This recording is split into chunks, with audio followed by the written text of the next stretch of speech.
В Москве прошла торжественная церемония вручения правительственных премий в области качества предоставляемых услуг. В этом году до финала дошло около 10 компаний и учреждений со всей России.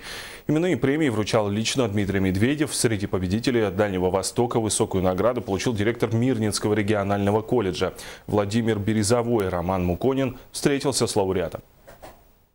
Не успев приехать из Москвы, Владимир Березовой снова в работе. Необходимо завершить дела, а также раздать важные поручения. Ведь скоро снова на самолет, теперь уже до Якутска. Там должна пройти торжественная церемония, на которой лауреата правительственной премии России поздравит глава республики. Красный диплом за подписью Дмитрия Медведева говорит о большой заслуге всего коллектива колледжа и ответственности, так как немногие в нашей стране решаются преодолеть столь высокую планку. Сувенир в нагрузку к диплому весьма увесистый и способен стать венцом любой коллекции из наград и почетных грамот. Итоги премии подводил председатель правительства Дмитрий Медведев на торжественной церемонии в государственной резиденции Горки.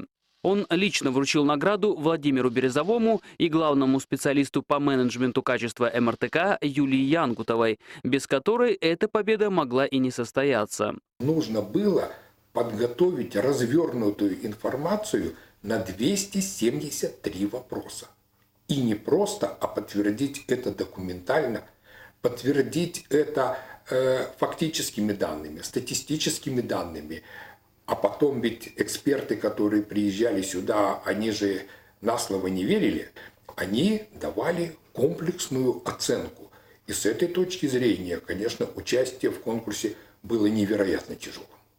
Деятельность МРТК оценивали по тем же самым критериям, что и крупнейшие корпорации страны – Северсталь, Газпром, Петербургский водоканал и многие другие. Соответствовать столь высокому уровню – высшая степень оценки качества работы коллектива МРТК.